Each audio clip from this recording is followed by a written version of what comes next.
How do you approach a song that doesn't have any obvious guitar licks in it? You know, you might be learning a new song, listening to it, or checking out the charts. Maybe it's for church, maybe it's for your band. I'm going to share with you 9 things that you can do as an electric guitarist when there are no obvious guitar parts that can help you to support the song, to help you be a valuable part of your band.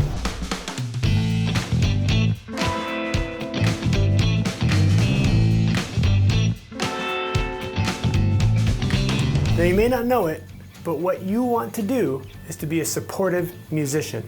And a supportive musician is a part of the band that is thinking about the whole thing. Unfortunately, we guitar players have a bit of a reputation that precedes us. We electric guitar players are known to be the noisy ones, the ones who play through sound check, the ones who are tuning super loud when other people are trying to talk. So we're known not always as being a great part of the team. So if you want to be a valuable guitar player, then you should focus on being a supportive musician. And when we come across these songs that don't have any obvious guitar parts, here are 9 things that you can play and focus on that will help you support your band and support the song and be a valuable, supportive musician. Number 9 is something that I call drum set strumming. I teach this to all my students, and it's a way that I have always thought about being a rhythm guitarist. And basically, drum set strumming is like thinking about the playing of your strings as a drum set, as a very simple drum set. I think of my lower wound strings as the kick drum, and my higher strings more as the snare. So as I play the rhythm, often I'm going to be playing something like the beat for "We Will Rock You." Something like that.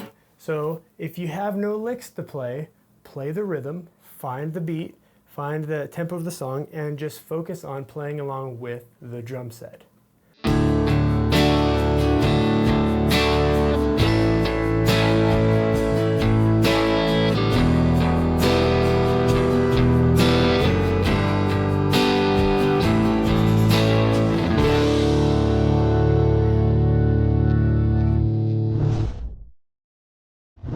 Number 8, effects. Your guitar sounds great. It's super important to work on your clean tone, have a nice sound in your guitar, a nice sound on your amp. But if you're just playing minimal stuff, just overdrive it isn't going to cut it. Your guitar is going to sound a little bit naked. So often what you're going to be using is a combination of delay and reverb. Let me show you. Here is my basic sound here, and it sounds great.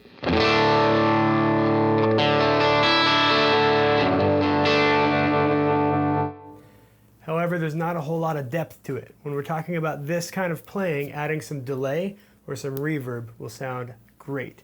You can get regular reverb. You can also find other reverb and delay that has some modulation in it. So here's a couple examples. Here's just the basic for our song. Here's a quarter note delay. Just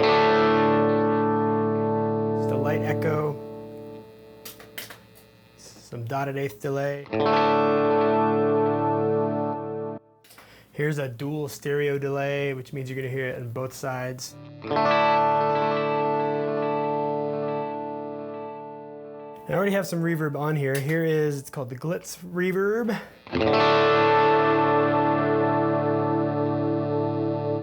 I don't like that. There's a lot of wiggle in there. And this one is just a bunch of reverbs combined and it's called swells.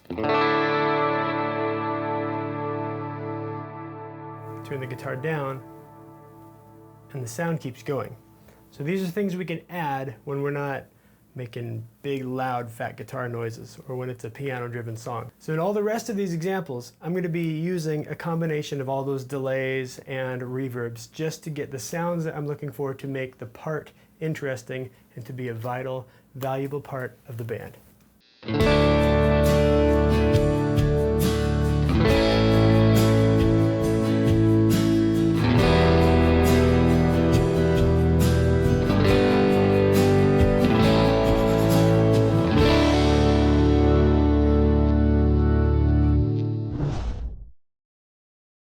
Number 6 is a thing called diamonds. I don't remember where I heard this, and I don't know why it's called a diamond, but basically a diamond is when you hit your chord once and let it hang out till it dies, or till the next chord comes in. So basically you strum a D chord and don't do anything else. What I like to do as a guitarist, especially if it's a slower song, instead of just strumming those strings really fast, do a slow rake through your strings so you can hear every one of those strings. And then it basically creates a bed of noise that the rest of the song is supported on. Here's what it would sound like.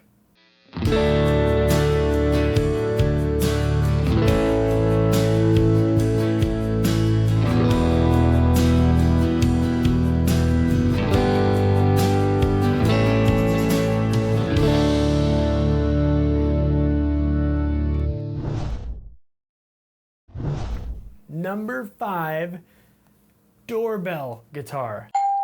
Another thing that I have thought about in my head over the years is sounding or playing like a doorbell. I know, nobody really wakes up in the morning wanting to sound like their doorbell. But go with me on this. How many notes does a typical doorbell have? 2. Ding and dong. And I like to emulate that with my playing. If it's a quiet part, if I'm trying to make something up and I'm just supporting the band, supporting the song, and being a supportive musician, I will take a chord and I will pick 2 notes and I will go ding, dong. Sometimes the first one is higher, sometimes the second one is higher. It all depends on what I'm feeling, but I keep it to 2 notes. This is what it sounds like.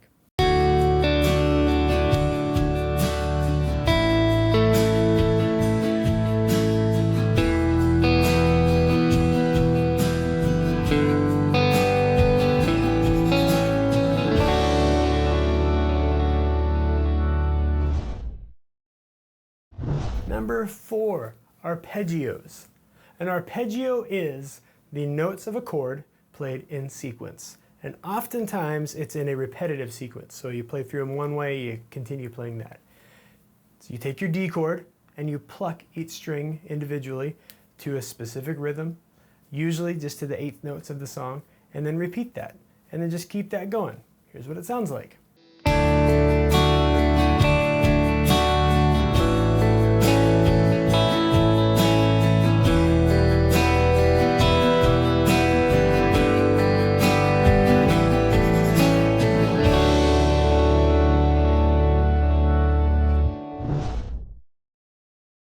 Number 3, trill.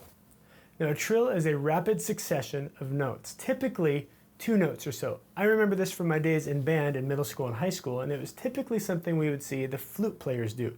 2 different notes going back and forth. Now with guitar, we're going to focus on just 1 note.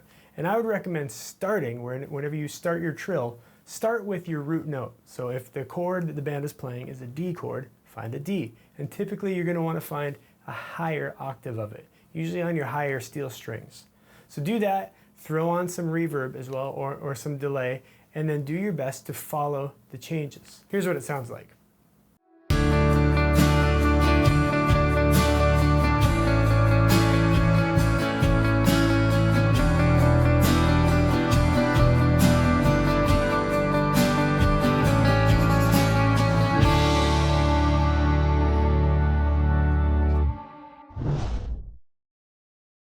Number 2, other scale degrees.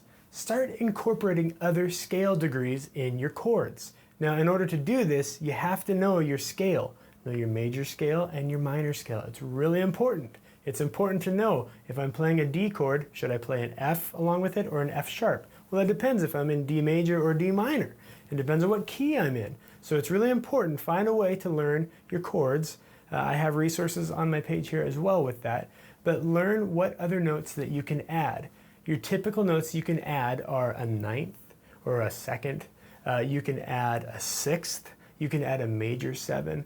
Those are great ways to add some nice flavors. Now, you can also add a dominant 7. You can add a minor 3rd, but that all depends on the feel of the song. But basically, take your D chord and learn what other notes that you can add to it that sound good. Find the ones that don't sound good so that you don't do it on stage. But here's what it might sound like.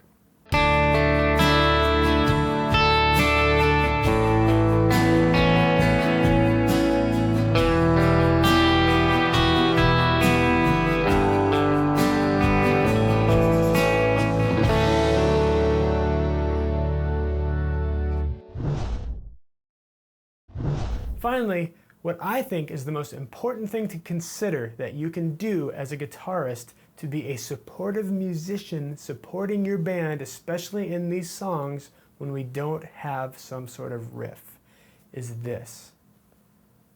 Nothing. Stop. Shh. No. Turn your volume all the way down. Stop playing. Shut up. Hold still. Stop. Wait. Play the rest. Don't play. Stop.